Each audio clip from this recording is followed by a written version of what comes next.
I'm hearing something. Am I live? Yeah. I Yeah. am live. Yeah. Sorry. I think Soroush is waiting for approval. Okay. There you go. And we're just waiting for Kavya. I think she might also be having a little bit of a trouble.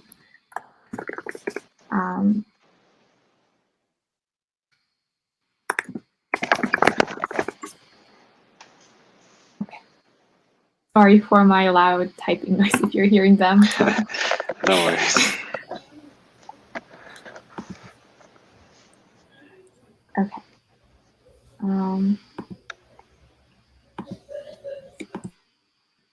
We'll start in about 5 minutes. Sorry, everyone who's here right now. We're having a little bit of a technical issue, but we'll be right back. So everyone will be here, but we're just gonna be muted. We'll start the questions around like 107-ish ET. Sorry, guys.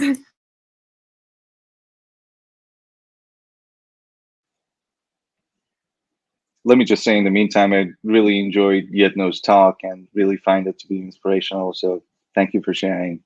Oh, thank you, Soroush. I wasn't sure how many people showed up. I just saw the comments. I just saw like 4 people, so I wasn't sure. Yeah, Yeah, I same. watched. That. Yeah, Go I Yeah. ahead, watched the Sam. talk as well. Yeah, it was really inspirational, and I was also in Brain Station Yedno. So Oh, I you really, were yeah, I really awesome. resonate with your whole journey. Thank you, Miriam.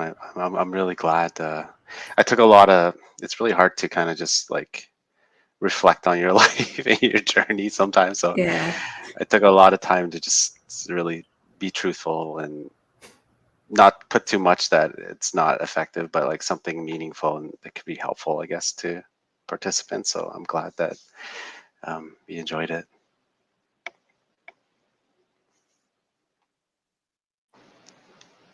It was also very well put together, and the slides and like the order and everything. I'm not sure if I can meet those standards, but yeah, we'll see. That was the media developer in me. Like, I mean, a lot of it is just like presenting content, learning content or objectives. And so I just like took a keynote from that and just applied it to the Prezi. Sarush, what's your background like? And Miriam, like I'm sorry, like I've been like all over the place, but like I just maybe just wanted to get to know the panel. Miriam, I will yeah, let ladies go first. yeah. Thank you, Sarash. So my background is in biological sciences. So that's microbiology, biotechnology, and biochemistry. And I worked in scientific research for about 7 years before making the switch to design. But my journey to design didn't start with design really. It started with coding. So I did a lot of coding. I'm a self-taught developer, although I've forgotten a lot of things. But that's how I got into design. So I used to attend a lot of tech events, and then in the process, I started learning about design, and then decided to switch to design. Amazing. Yeah. That's a really nice technical transition over. You have lots to bring over. Yeah. Amazing. And from my side, so I started my career back in 2001 as a junior web designer and Flash designer, which was a thing at the time. And then that's where I found my passion, that this is what I want to do for the rest of my life. So I worked there for about a couple of years as a volunteer, and then became full time. And then I began my association with Moneris, which, as you may know, is a sister company of BMO and RBC. And from Moneris, I worked in the health industry for about a couple of years, 3 to 4 years. And from there, I took another leadership role back in Moneris. And from Moneris, I've gone to BMO, to TD, to Ministry of Education, to ADP, and now at Lululemon. Yeah. Oh, that's amazing. Wow, what an explore, what a journey as well. Yeah.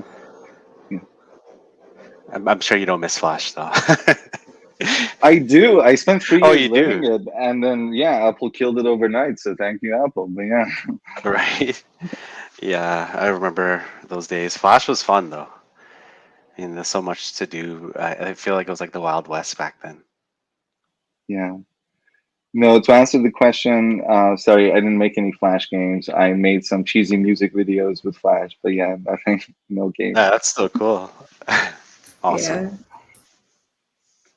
Okay, thank you guys for covering for me while I did the technical checkup. No We worries. can get started now, and there are like a few questions that we've kind of collected ahead of time. But if there's anything on the chat, we'll get to those first, and then like move on to like the pre-written questions for those who can't make it. But thank you for coming. You guys are all amazing people. We're so lucky to have you for today's or this year's Designathon. So the first question we have right now is for Maryam, but I think we can go around because I think everybody comes from different walks of life, from different like previous like lifestyles and all that. So the question is, so like Maryam, I am too from biology background. So I am wondering, do you face any difficulty transitioning to tech industry? And what are the extra things that you did to level up, level up with others who have tech backgrounds prior? Yeah, that's a really good question, and I get that question a lot. I think one thing you need to think about is that tech, specifically design, is really more about problem solving, and biology does the same. It has a lot of research, it has a lot of problem solving aspects, and it's just for us to figure out a way of transferring those skills into design. How I leveled up against everyone else? Well, one thing I forgot to mention is that my transition to design was not immediate. So it was, I did a lot of self-learning, and I did a lot of courses 1 year prior to changing to design, because I had a lot of internal battles. Like, I have known myself as a scientist all these years, and now I was entering a new field where I was about to start from scratch. Of course, there's a lot of battles mentally, and a lot of imposter syndrome as well. So I found that that really helped me build my confidence in design before actually quitting my job in research and science and getting into a boot camp and then actually studying design. And I found that that also made things at the boot camp very easy. Things in the boot camp are really fast paced. Like, they teach you a lot of concepts. And if you haven't done your prep work prior, it might be difficult. So I'd say what they can do is, first of all, try to figure out what part of design they're interested in, if it's research, if it's visual design, and then start self-learning so that when they're making the switch, nothing is really new. I hope that helps. I think that's really cool to hear because I also have a biological background because I'm in biological engineering, and I think I've told Soroush this before, but I'm like the epitome of undecisiveness. So I like to branch out to a lot of new things, but that also means that it's kind of hard for me to focus on one thing and then delve into that. So just listening to someone who's already kind of succeeded in your own way, transitioning to a new career is like really good to hear about. It gives me motivation and some sort of hope that it'll work out for me as well. But yeah, it will. Yeah. And the other thing is that if you're not sure where to focus on, you can just do everything in design, and then slowly you'll start figuring out where your strengths are, and you can choose to focus on those. Thank you for that. Did Yedno or Soroush wanted to add anything from your walk of life as well?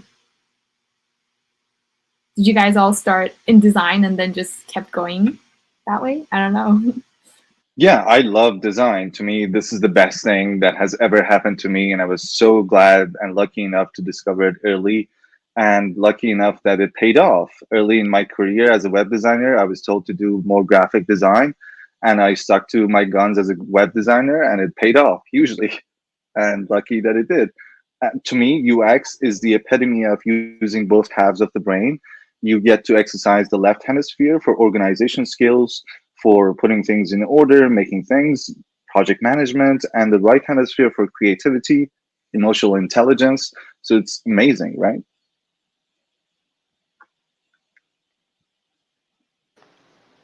Agreed. I think those are very, very great answers. I don't know if I could provide any more insight on top of that, but yes, um,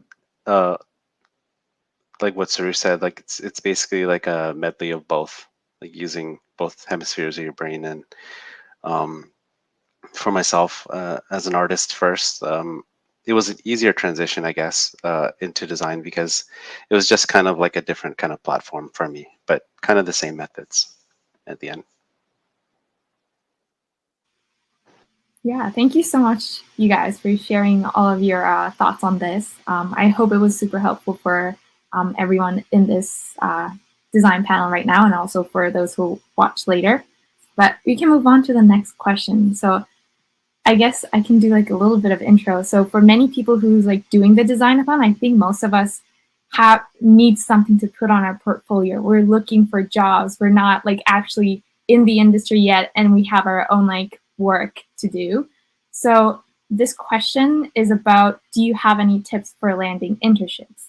What can an interviewee do to prepare for a UX UI interview? What kind of things did companies do to test your skills? This person was really, really curious about how to go about this process. So what kind of projects or skills do companies look for in a portfolio? Is there anything you wish you delved into during your undergrad? Are there any resources or organizations that support early learners and designers in this field? So if you guys could elaborate a bit on those questions. I can start this off. So to me, it becomes very, very simple. I wanted to work for the top 5 banks. So because I wanted to have a large impact on accessibility, on design, and I knew that many people have to drive to the branch just to pay their bills. So it became clear working for the top 5 banks. That means what kind of projects do I need? Financial related projects. If I can look through their websites and actively find mistakes or UX improvements and bring that to the interview tables, that means that I've done my homework, that I have actively researched this specific company and I want to work for them. So I talk like that, I work like that, I dress like that, I design my projects like that, I set my schedule to there, like everything that I can do to make sure that, hey, we are on brand, we are on the same page, and we want to work together. That's great. So basically just like research into the company that you're interested in and make sure that your interests align with their interests and present yourself like that. That's great. Yeah. Just to add on to that, if you're interested in your company and you're free to, or you really want to reach out to the folks, I'd say do it on LinkedIn. You can set up a coffee chat with someone to try and understand what the design process is like or what the hiring process is like. And then maybe from that, you can get an interview. The other thing that I've seen help a lot of people is researching design questions. It could be from Glassdoor. It could also be from YouTube. There are a lot of content creators who really talk about design processes. And I find that those ones usually help a lot. Totally agree with that, Maryam. I'm just trying to refer back to the question because I think I've been in this spot before. I've been in interviews where it's like you get that spotlight. It's like, hey, so we like you, but like, what can you do for us? And I think that goes back to Soroush, where he's talking about heuristic evaluations, where you can maybe do your homework and do your research behind and try to highlight some areas that could improve, I guess, the applications that they're using or the software, and try to find ways that you can add a positive to the company. Would be a great way to start off a conversation. Unfortunately for me, it didn't work because I didn't have that thought process yet at the time. I thought that I was coming into a role that already had predetermined like objectives, but sometimes it's like open. It's like, show me what you got. So I think that technique, what Soroush was saying, was a great conversation starter. Just to add on to that, sorry, a lot of people reach out to me with this topic. If you're going to apply for the internship and you have the job description, please customize your resume based on what the company is asking for. So say, for example, if they're asking for a visual designer and you have a bunch of research, then that won't match with what they're looking for. So just make sure it's in tandem with what you're looking for.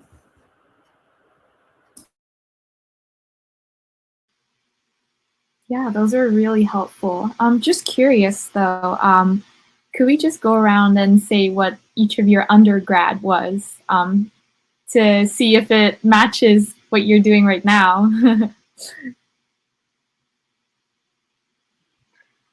So I studied theater, classical theater for about 3 years, and physical theater for another 2 years. That's mainly because I was not happy about the UX education was being provided at the time. I thought I was already working in the industry, and it was leaning more towards the traditional drawing things and drawing people, and like to me that was not relevant at all. So I decided to study something that I loved and would help me communicate and make eye contact with people, and that was theater. So yeah. To me, I also see a great deal of relevancy between theater and UX, storytelling, empathy, communication. Yeah. That's really cool. What about you, Yedno? Oh, well, I started in like pretty much like fine arts, like even in illustration. It was, I mean, there was connections between both, but more so, I mean, like I said in the my presentation, most of it is like musing, like it's like finding inspiration, and you can find inspiration in anything. And I think that actually transitioned over into UX when I started looking at, going into UX design. You can find inspiration from people. Um, I guess even your empathy towards, a cause or a service. Like in my case, working in with the ASD community really helped me get a bigger perspective on how different types of people will interact with products, how they navigate them, how much technical skill they already have because of their cognitive abilities. And so all that was like really transitional, and it actually, I found inspiration in that, because it's like, hey, like, okay, so there's a community here that doesn't have a lot of services available to them or applications. It's like I did a competitor analysis or benchmarking. I'm like, a lot of the software in the field is very rigid. It's accessible, but not very accessible, because it's such a gray area on, it's like there's so many levels of ASD, right? And it's like there's people that are very cognitive and that can use technical like tools very well, but then there's some that don't have that ability. So it's like, how do you find the fine line, and how do you make a product that is malleable to, these groups of people and, their cognitive ability? So stuff like that was really inspiring. And I think that being observant, like being in fine arts and just observing, because I would spend hours painting people and drawing, spend thousands of hours doing that. It's like, and that observation skill transition over to, I guess, observing to find inspiration for, the next product that I would explore or try to invent. I don't know. I hope that answers the question. No, that was great. That was great. Yeah, I think that was really cool because Soroush is coming from theater and then you're coming from more of an illustration side of things, but you both have your way of approaching the UX, but it's still providing great results at the end. That's really cool. How about you, Maryam? What was your undergrad like? My undergrad was in biochemistry and molecular biology, although I did want to do law because my mom used to say I used to ask a lot of questions. So I think biochemistry was a curiosity outlet for me. There's a lot of experiments and there's a lot of asking why, like why this, why that. And for me, I think it was really the research that drew me to that. And it's something that really draws me to UX up to date, trying to figure out different ways of solving problems, coming up with solutions, and also figuring out if those solutions could evolve, to something that's much, much better. Yeah, that's really interesting. Now I have a counter question for you. It seems like you guys all, in some way or another, really liked your undergrad, but is there anything that you wished you delved into more in your undergrad? Like you wish, oh, I wish I would have done that back then. I wish I had the chance to explore that a bit more.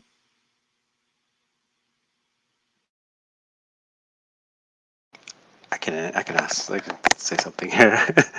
I mean, I think there's a low level of fear here and imposter syndrome, but at the time when you're just kind of learning something new, um, I mean, some of the things that you try to approach, you kind of set yourself in a constraint sometimes when you're in school. It's like, oh, I need this in order to do that, or I need this amount of education, or I need to learn this program to do this. But like, I really wish that I went into doing innovative projects more fearlessly. From my perspective, it's just like I had always wanted to do like a story of my family, and how they got here to Canada, and my dad's kind of perilous story to to survive and to get to this country and to build the family that he did. And I wish I did that more fearlessly in my younger years. But I'm sure a lot of people have maybe a similar story as well.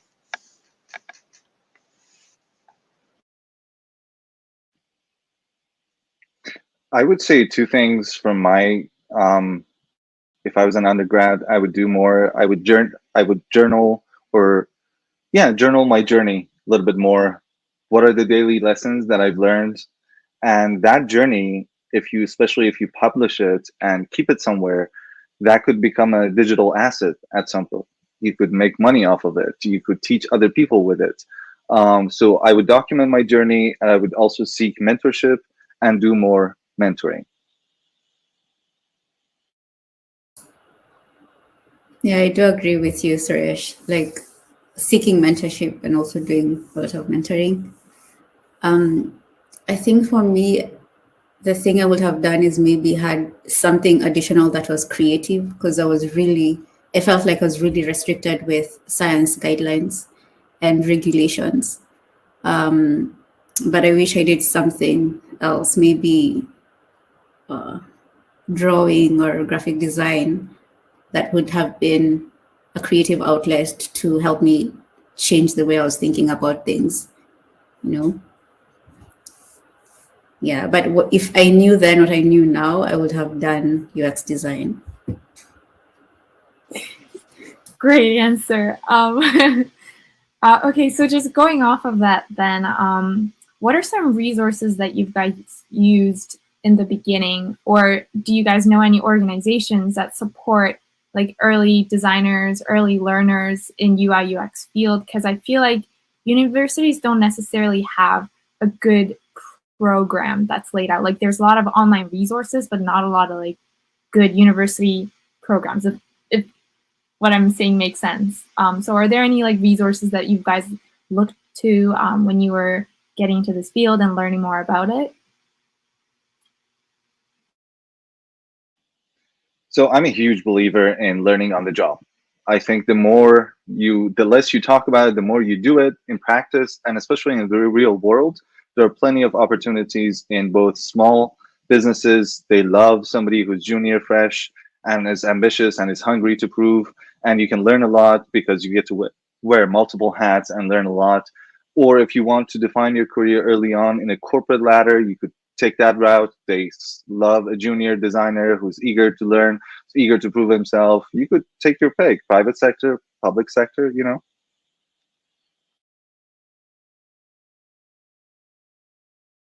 Yeah, I think I was saying this before. Like when you're starting out, like sometimes the businesses are learning as you are too. So it's actually a group experience.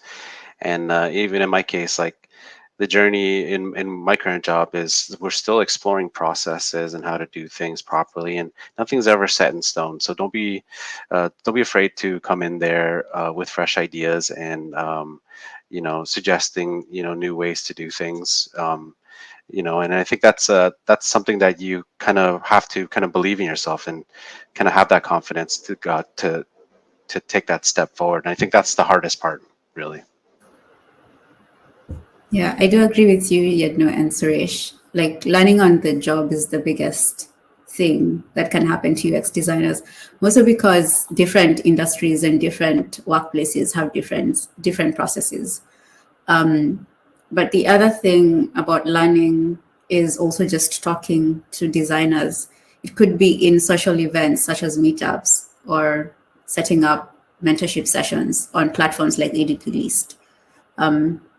But yeah, because this helps you talk about design in a way that doesn't seem textbook. The more you talk to different people, the more you see how it's expressed in the real world.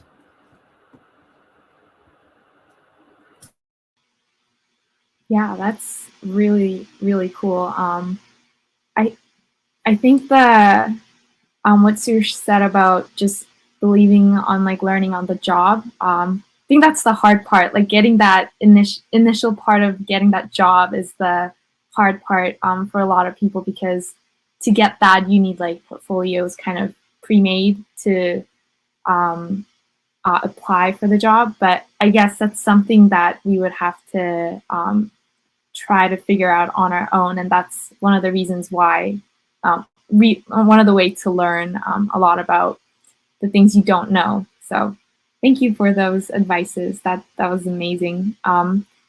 I think Kavya can ask another question, so I'll leave it up to her. Yeah, so we actually have a couple of questions in the chat. So first one, Suresh just kind of addressed it, but if anyone else would also like to add comments. So the question is, where do you see the industry moving towards in the future with regards to UX, especially with frontiers on VR and more interactive experiences? How do you think designers would have to evolve to face these changing landscapes in tech? It's kind of long.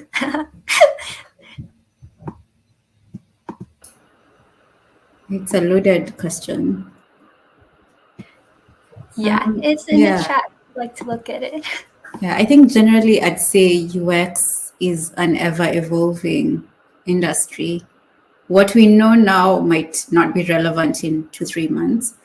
So it will be the same thing, just continuously learning as the landscape changes, with tools, with different terms. Like right now, there's a lot of conversation about how Web3 will change UX. I don't have a lot of insights on it, but I'm sure I need to ramp up on UX and Web3 because that's going to come down the road soon.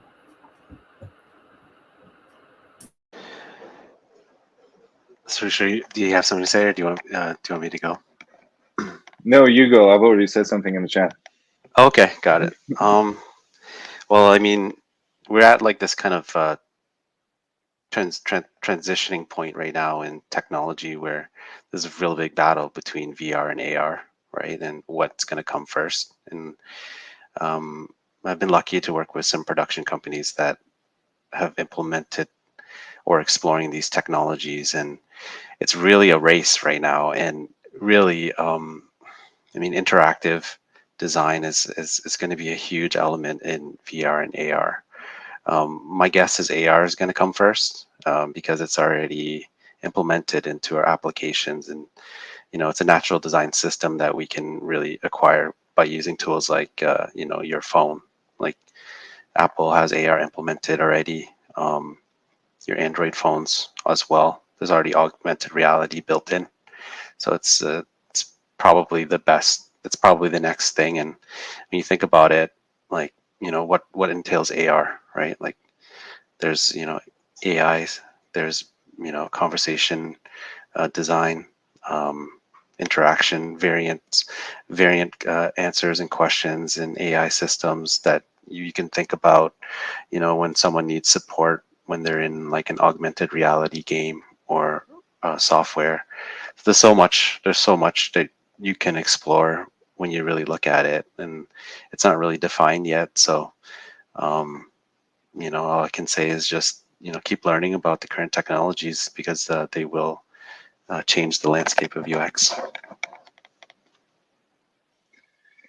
Yeah, and just to cap it off or like top it off, I would say I'm not very technology agnostic, meaning the way I would approach this is to say designers are in this unique position that they're in between technology human beings and business.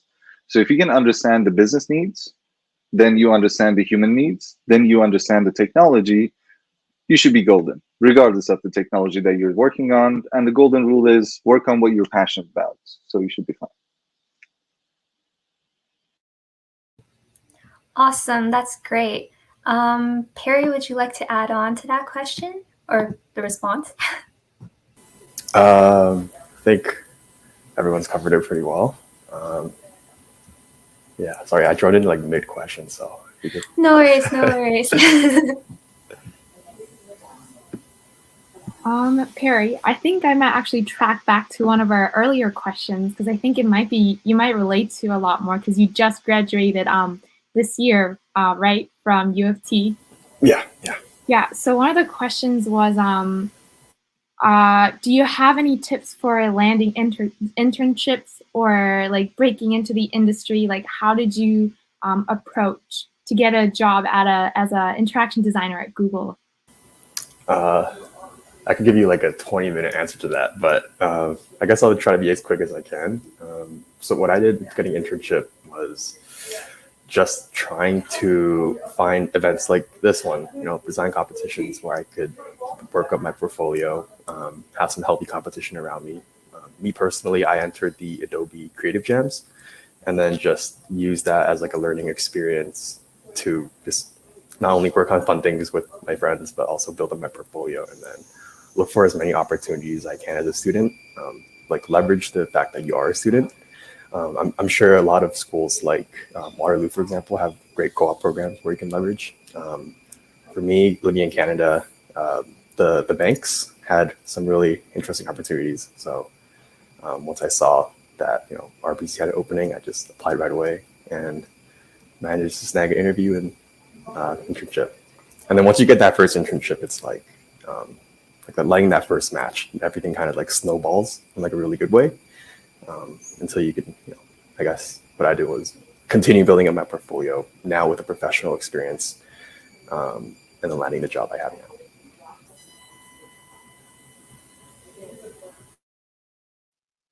Thanks, Perry. That was really helpful. Yeah, I've been saying that it's always hard to get that initial internship, initial thing started. That's like the hardest part, which I will be doing next summer. So I guess good luck to me, but thanks for that. So Kavya, did you have other questions that you wanted to ask as well or found? Yeah, there's just another question in the chat that I think we could also ask. So it's just, do you think audio will become a more important part for UX designers moving forward? I think that's quite interesting because right now it's more just like visual. So adding an audio element, like, is that something we can look forward to? I actually do a lot of audio work, and AI and adaptive learning is huge, and I think that will also be really huge to serve the user experience for many different types of software. I can't really even say how much it'll be really important. It's all part of, I guess, the whole push towards automation of things, right? So hope that answered your question. Or do you need more? No, I think that's great. That's an excellent response. Okay. Wow, so many questions popping in. Have any of you ever contemplated a transition into UX UI in gaming? And if you're interested in the sphere, are there any games out there that have inspired you in the innovative ways they create experiences in entertainment? Yeah, I could definitely chime in on this. So I was previously working on Stadia at Google, so gaming has been very tied into my work. Yeah, I mean, the thing with UX and gaming is that gamers are a really particular bunch of users who are very picky, and the moment you mess something up or like create a poor flow, they're gonna pick on it. Like a great example is I don't know if you guys have played the new Call of Duty that just came out recently, but they catered that user interface to be kind of like a mobile first approach when most users were either on PC or on the console. So it's very inconvenient, a lot of complaints going on there. So I guess in that sense, an area of inspiration for me would be like kind of like a poor user experience in that sense, because I think a lot about like how I could improve this, or for example, not having to use infinite scroll when everything could just be presented in like a list. That'd be really helpful. Yeah.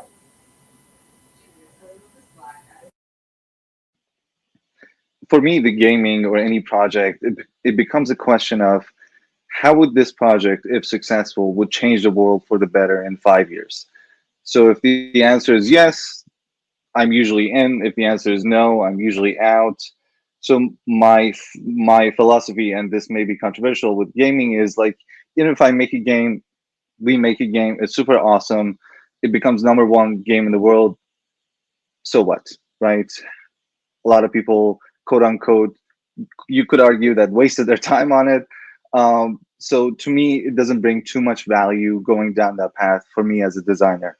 I may be wrong, but in terms of inspiration, Assassin's Creed series, as a designer, to me, it's been a wonderful like experience to go through. It's so addictive, right? So if I can build a software half as addictive as that, I'm already a winner, right?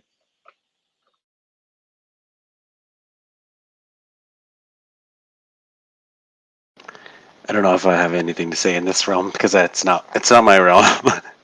But yeah, sorry, I'll have to. No worries, Yedno. No worries. Thank you. That's totally fair. It's interesting to see how, although you guys are all in the same field, you have different takes on like what kind of UI UX you want to do, and you have different interests and values. And it's interesting to see how different people of the same career can be. So another question is, when you are like approaching a new design, do you like just right away think of like what technology you want to use before making those designs, or do you take like certain options or constraints into mind? I can help answer this one. I think really the main focus is your target demographic, right? Like, if you're building an application that needs to be accessible to a certain group, like you have to design for that, right? Because you don't want to limit your audience, And even when Perry was saying this, like there's some aspects of design, they're just like, it's kind of like a business decision. It's like, let's cater to mobile first, and only mobile because it's the most accessible. But at the same time, like you're kind of neglecting the other group. So it's like it's a delicate balance, and I think having empathy and doing your research before and kind of knowing that target audience will really help you, define your features when you're building a user interface. For me, there has always been a constraint, either technology, timeline, budgets. There's always a constraint. And the way to look at those is like turning those to your advantage, not necessarily looking at those as blockers. But yeah, there's always a constraint.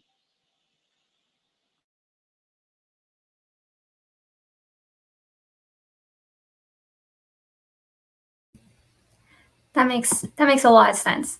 So next question is like, what do you think are the most important skills for people in this industry? What do you think young designers should know and be aware about?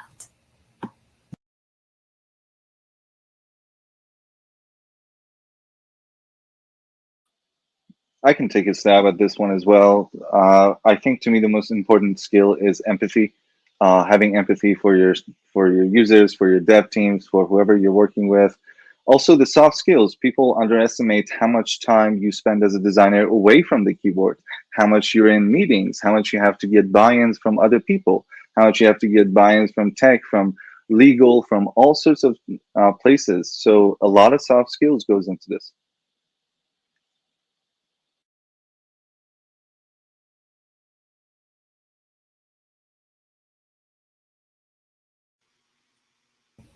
Yedno or Perry, would you like to add on to that? Sorry, could you rephrase the question? Yeah, I was just wondering, what do you think, like, young UI UX designers, young people in this industry, like, what kind of skills should they start learning, or what would you emphasize on? Well, I guess from like being part of a lot of like designathons, I think that was a great point by Perry earlier. It's like you'll find your network and you'll find a lot of resources just through entering these competitions. You'll meet lots of people from different backgrounds and levels in the industry, and you can learn a lot from them from in that case. But I think the big thing is, um, I mean, a lot of the design software. I think it's really big, like being versatile with some of the softwares, and I think a lot of the designathons do that because like sometimes you'll be working in Figma, sometimes you'll be working in Sketch, or sometimes you'll be working in Adobe XD. Sometimes you'll be doing mood boards. Sometimes you'll be doing task flows. So you'll need to know a varied amount of applications. It's kind of all part of your toolkit, and you can define that as you go through. And um, it can be very helpful for you, when you're starting a new job and there's a new company or a startup that doesn't have any of those kind of processes. Like those tools that you learn through your journey as a UX designer can be something that you could create as your own design environment in the future in your career and your job. Yeah, these are great responses. I can give you like my 2 cents, what I felt like helped me succeed as like, I guess someone still rather junior. 2 things actually. I think one is like learn to respect the craft of design. Like design is a craft in and of itself. So really take time to try to grasp a good design eye and surround yourself with good design. For me, it was like religiously reading material guidelines just so I could like get a sense of like, is this good design? Is this bad design?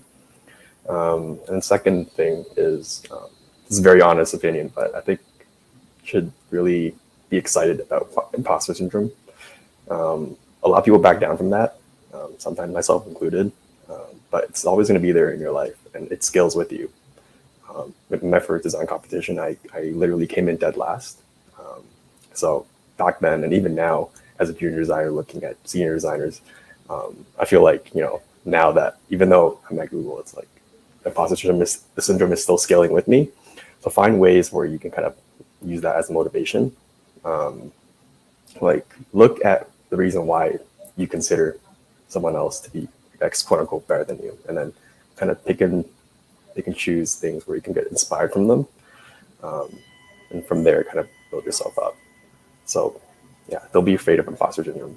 That's my honest take. Yeah, I guess like imposter syndrome has like 2 ways to it. If you like fall into it, then kind of like chapter closed, but you could also just use it as a motivation and look and find ways to better yourself and have that push you more.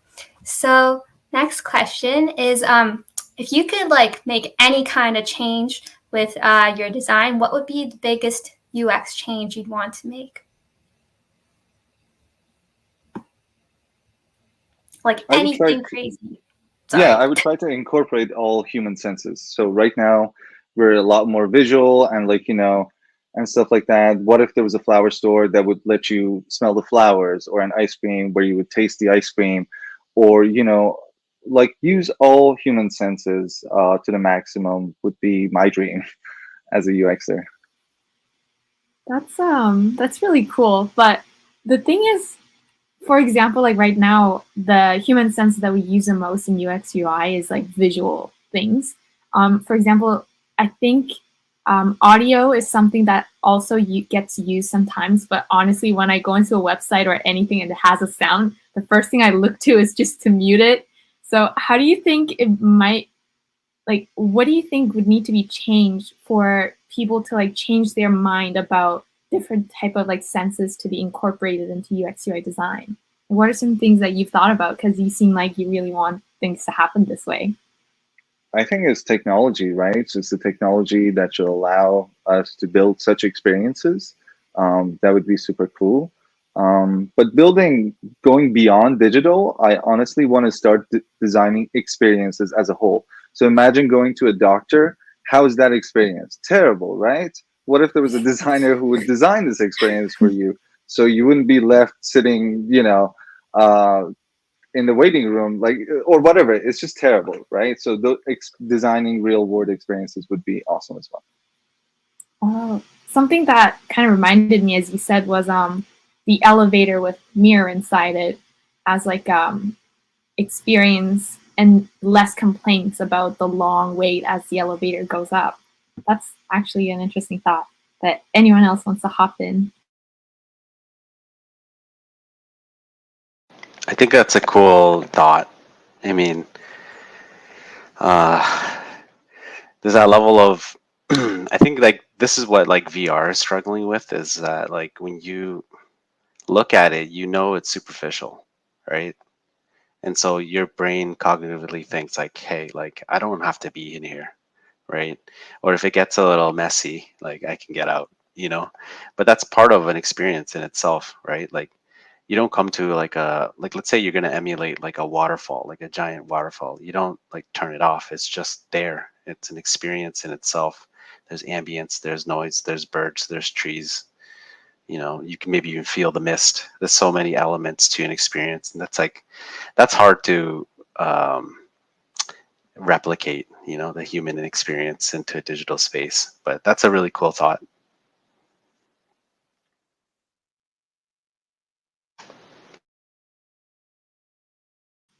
I agree. I think Perry's saying, I think the next step is making faster elevators.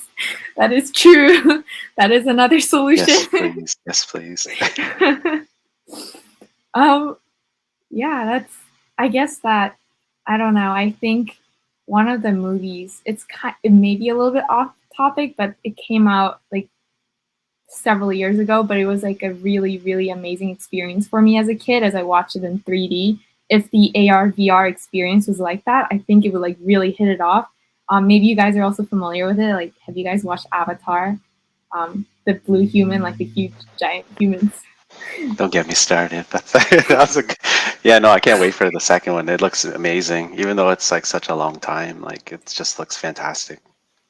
Yeah, I think there needs to be like a huge change, like someone who takes that like that weird step forward that nobody ever thought of to just get that VR AR era started.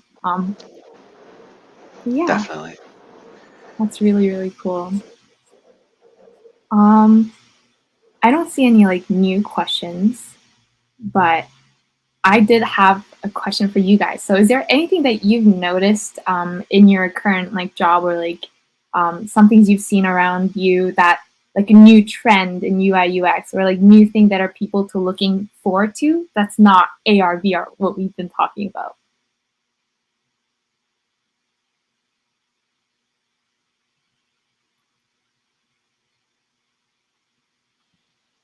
I honestly think. Sorry, go ahead, Perry. No, this thing is confidential. I think there's a huge discrepancy between what is actually going on in the industry versus what is being written about UX and what's going on in the UX. So businesses are very good at hiding, like, we are super refined, we do the top, we do the cutting edge technology, but in reality, it doesn't work like that often, at least in my experience. So I wouldn't be going around looking for the newest or the latest unless you work at like really Google or anything like that. But yeah, I would really stick to doing the basics first. But yeah,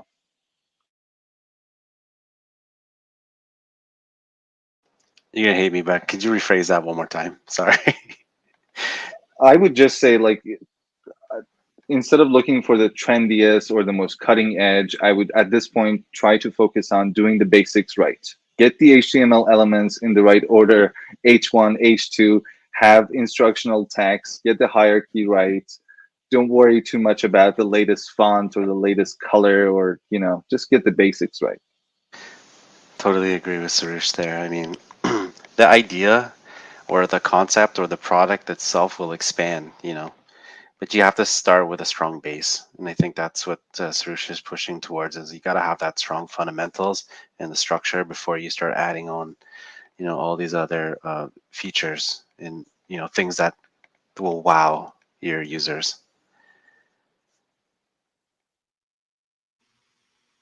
Yeah, no, that makes sense. I was just curious, but I guess Perry's right. Most of it is really confidential because it's mostly like industry that's pushing the new things. So I think you guys touched on like these questions before, but I guess you guys could talk a little bit more about it if you'd like, because I feel like someone in the chat, Gary Toy, might be really interested in just learning more about it. So he's asking, throughout your life, were there any experience that really like inspired you to change your path life into UI UX? Yeah, so for me, I was a teenager. I was barely making it in high school. So instead of like wasting away in my second high school, there was a suggestion that maybe you should volunteer for this web designing company. And that basically changed my life. I thought this is the best thing ever. I had this huge frustration that I couldn't draw. And then here was the digital world and Photoshop. I could draw, I could press undo, which was a huge thing for a teenager. You could press undo. Really? So yeah, it was just amazing.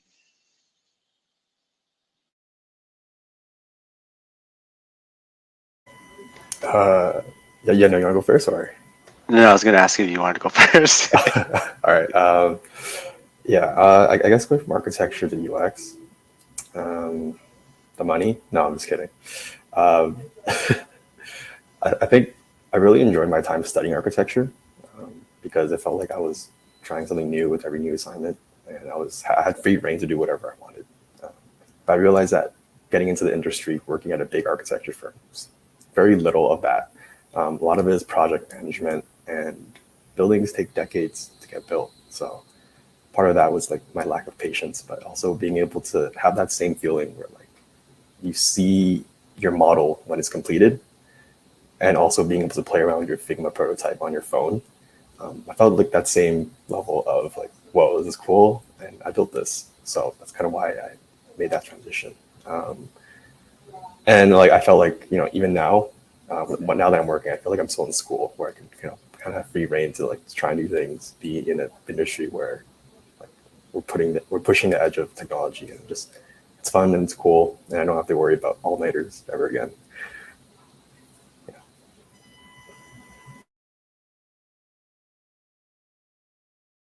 I think Perry answered that really nicely. I mean, I think we all have our own little, reason, right? For me, I think I still look at it from an artistic level, where it's just like, where can I get the most autonomy to do something that maybe that hasn't been done before, or maybe someone kind of questions, and how can I do it effectively? Like it's always that I think that excites me, that challenge of exploring the unknown. I think, and then seeing it come to life and people interacting with it or giving their feedback. I think that's a really fulfilling, and I think that comes with UX. Thanks for all the responses. It was great. But Peter's just being funny, but he's been asking this in workshops too. So now for the most important question by far, have you used calculus since you graduated? I have an interesting response for this. Like even though my answer is like no, explicitly, I haven't used calculus since I graduated. I think it's important to understand that studying something hard like calculus, it trains your competency. In the design space, you have really complex problems and really complex user needs, and having that mindset to be able to sit through a calculus question and like find that derivative, a lot of those carry over to sitting down and figuring out what in the world is the best way to approach this user flow. So even though a lot of people are like, oh, what, who cares about math? There's no point in studying math or whatever. I'm never going to use it ever again. The point is, I think, it trains competency and it trains your ability to solve problems. Like I attribute a lot of the work and success I have right now to my grade A teacher, who taught us like algebra like really early on, and I felt like that's kind of carried over my problem solving skills throughout these past few years. So I guess my answer is yeah, I have used calculus.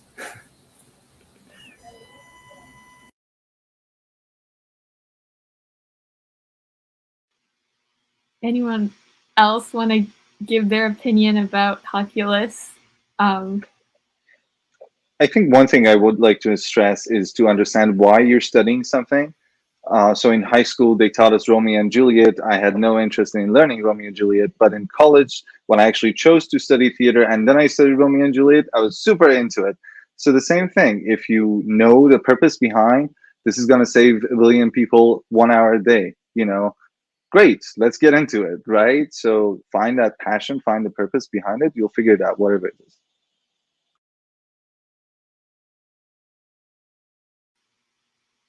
I have no comment on this one. Sorry. That's true. You come from illustrations, but I mean, if I was, yeah, I thought go about ahead. it. If I was going to go into industrial design, calculus was actually one of the requirements. But yeah, I went to interpretive illustration. So Yeah, no, that's good. That's good. But yeah, I think what Perry and Soroush is saying is right. Like, you can do something. A lot of the times, this is like kind of personal, but like something I can say. I'll tell my brothers, don't do this. This didn't work out when I was in grade 9, and they'll be like, what do you mean? And they'll do the same thing in grade 9, and then they'll be like, okay, you were right then. But then like it wouldn't have worked even if I had told them, because it wasn't like they didn't care about it then. But then now that they care about it, they like actually understand what I meant. So I guess finding your purpose is also very important, to like actually use the tools that are given to you and taught to you, even if it's like it could be boring or seen as like, why are you doing that by other people? But yeah, those are like really deep thoughts coming off of like, did you ever use calculus before? But thank you so much for the responses. I had a question. So it's just like wondering, when you start a new project, what kind of approach do you take? Do you have like a plan, like a set of steps, or do you kind of just go with the flow? Like, how does that work? I guess the best metaphor is like whenever you start a new problem or project, imagine someone throwing you like a pile of paper and just hitting it in the face, like hitting you in the face, and then it like piles all over on your desk. It's your job to figure out how to sort that out before you do any designing. I think a good example of this is like whiteboard challenges in designer reviews. They'll give you a prompt, but the biggest mistake you can make is start designing right away. So whenever you start something new, it's always important to like figure out what the heck the problem actually is before solving it. Ask who the users are, ask what the constraints are that Soroush talked about earlier. Figure out, I guess, your business needs and how you might align all those variables together, and then consider designing. Because if someone throws a piece of paper, like a pile of paper at you, and you start designing with all the paper still messed up, you're going to end up with a design that doesn't solve any problem. So.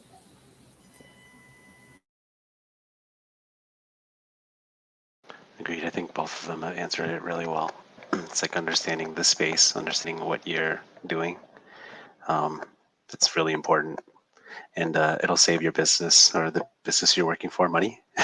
Because if you're doing a design and you find out later on that it's actually not useful, you have to start again from square one. So it's a very important practice. I would say I see a lot of articles on the internet, like I said before, that, hey, you do A and then B and then C, and this will lead to success. In my experience, none of that applies. No real world experience works like that. No real project works like that. Like Perry said, you get thrown in the face, bunch of paper, and you figure it out. So yeah, being comfortable with lack of knowledge or lack of understanding, and then getting to that understanding is very important. So you have to understand things.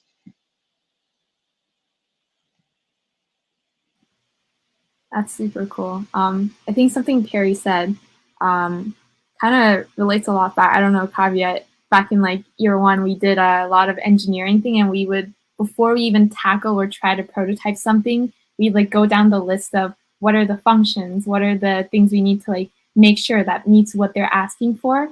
And I think it's really interesting to see that, like, even though it's like a little bit of a different field, that's a strategy that is like the best way to like try to meet someone's needs. So yeah, that was interesting to see. Honestly, that's still relevant, and like I'm in more of a software background, and it's still very relevant, where we have to actually come up with like requirements and see what the client wants and go from there. And I guess it's like the same procedure for you guys too. So it's interesting to see how these different fields overlap. And Kieran has a question, just like touching off the calculus response, which is, do you often find yourself using things you learned in your UI/UX career in other aspects of your day-to-day life? And if so, what are they? Short answer, sometimes. Like you're taught the whole double diamond 5-step design process, whatever. Sometimes stuff applies, but I don't remember the last time I ever made a user persona in professional work. I think in the real world, you oftentimes start projects that are like in the middle of things. So you're never starting from scratch. You're starting from like, research has already done X, Y, Z, and it's your job to kind of pick up in the middle. So I would say, yeah, sometimes, but like the double diamond 5-step design process stuff, it's good to know. It's good foundational knowledge, but don't use that as like a glorifying area for you to, work on every single project, because it's a project to project basis and your process will vary based on what you're working on. I think I might have something that's interesting, but maybe off topic. But in my practice, the personas actually are great ways to build characters. When I'm doing animations, sometimes you want to build empathy between the learner and the characters, and so you build these personas, and then these personas that I've used, I guess, in UX practices, like they help build like mannerisms that they have. Like I use it to help build mannerisms, their outlooks, their objectives, and their goals, and then that builds the character for me, and then how I animate them and how their mannerisms are and how they respond to things. So that's actually been really helpful for me in my day job.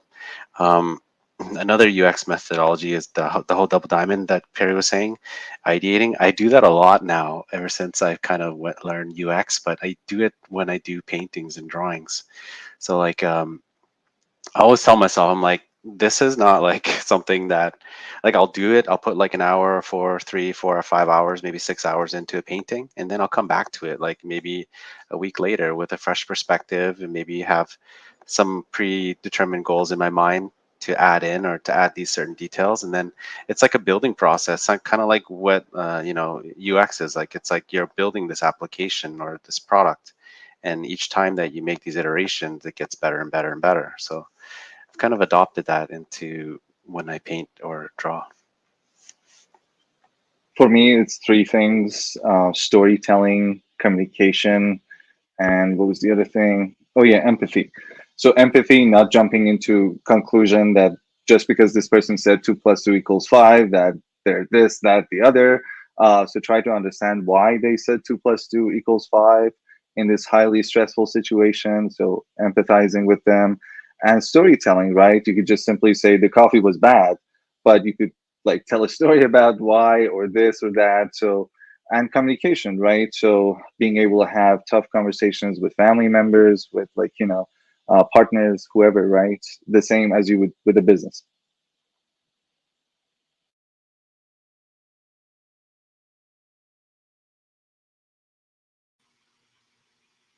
Thank you guys. Those are great responses.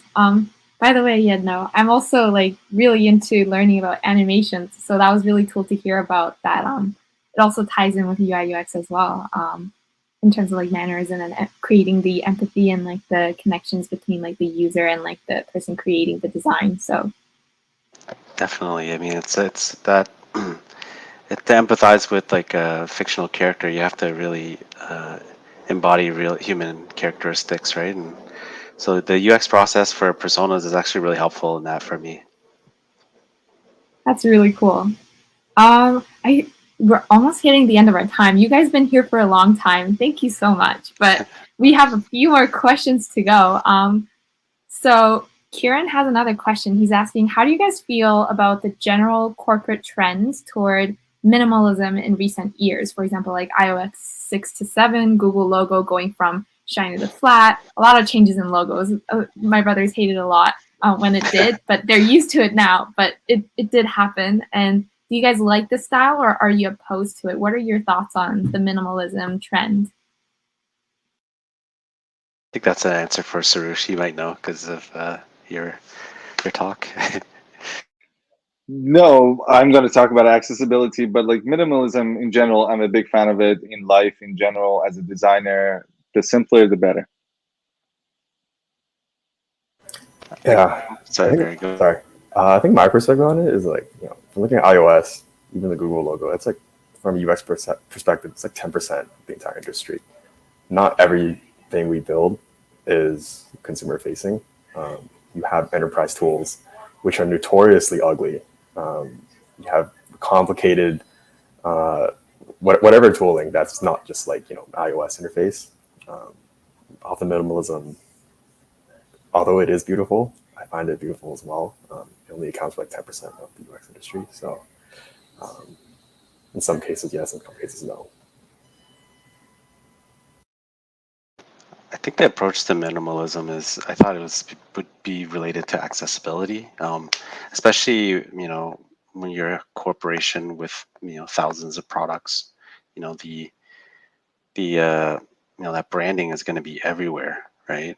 Whether it's on your phone, whether it's on the back of your computer or your device, like it has to fit on everything. And I think there's definitely a business aspect to it, where it's like, hey, like someone as a service designer, I don't know if there's any service designers here, like having that flat design is like, they love that. Like a lot of businesses love that because that can be reproduced everywhere, and it's most of the time accessible. So.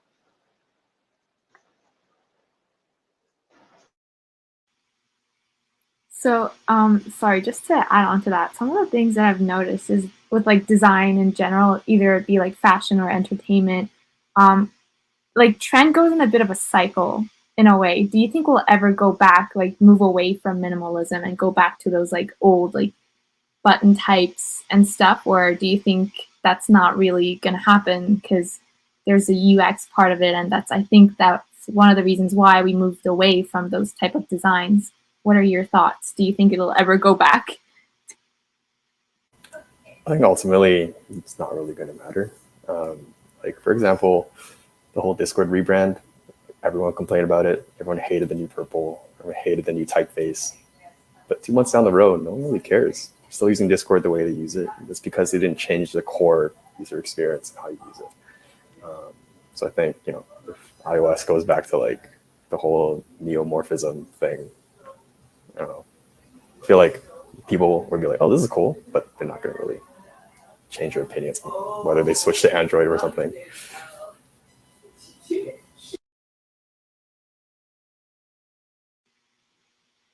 To me, this is one of the things I love about UX, because it's not just about how things look, but how things work as well. So to me, much focus should be placed on the value you bring, how things necessarily work, not necessarily how things look, although accessibility and all that is important. But yeah, getting the basics is to me much more important.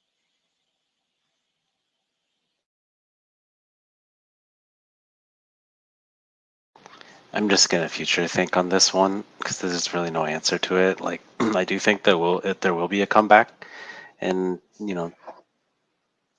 gradients or different styles, but that's gonna come in with the adoption of new technologies like VR and AR. Like you're no longer gonna see things just on your phone or your device, right? You're gonna see things in 3D and you're gonna experience it. So that will open the way back up away from flat design. My hope. That's just my guess. That's all. Yeah, no, those are great thoughts.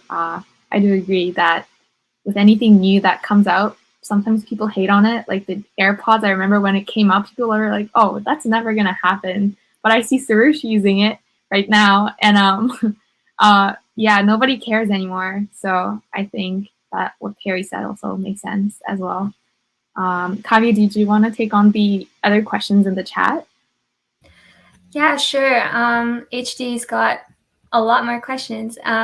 So he's asking, what are some UI UX experiences you could recommend to anyone to better understand how important your jobs are?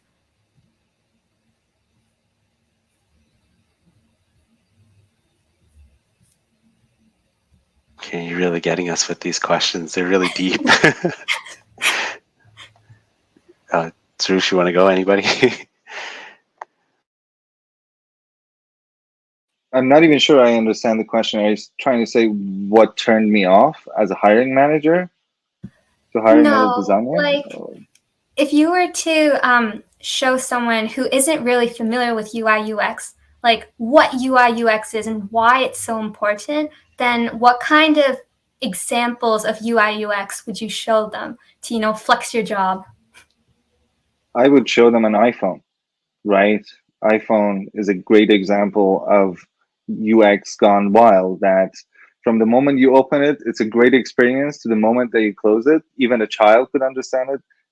Apple does very well with elderly and accessibility. So it becomes very easy to say, hey, when you want to make a phone call, it's as easy as that. When you want to play video games, as easy as that. And so who do you think designs these things, right? It's me and Yedno and your uncle, blah, blah, blah, right? And you explain it that way.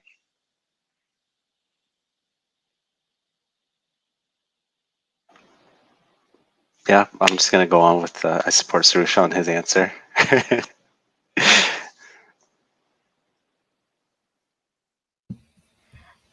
That makes a lot of sense. And another question we have is like, do you often like find yourself nitpicking and being critical of other people's work when you come across it, like in this field, or do you get like a greater appreciation for the effort that goes behind other designs when you look at these works? So I see a lot of this, sorry, Yedno, I see a lot of this on Twitter that, hey, somebody posted a design and 50 other people say, I could do a better job than that. In fact, here's a design in 15 minutes, and there you go. What they fail to appreciate is that the constraints that the designer had to put up with, maybe technology, maybe this, that, or the other.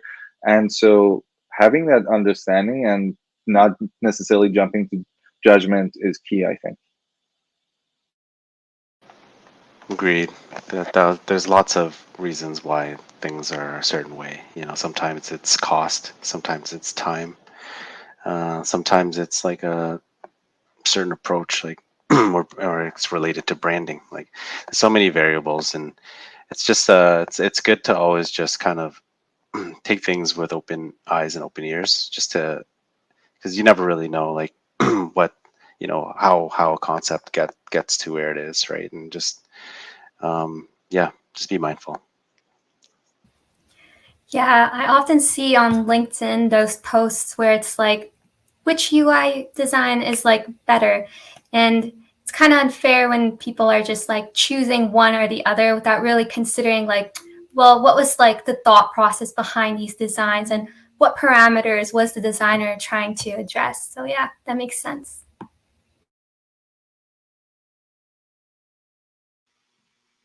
I don't think there are any further questions. And I think we can end it here. I feel like we made you sit here too long for about an hour and 30 minutes.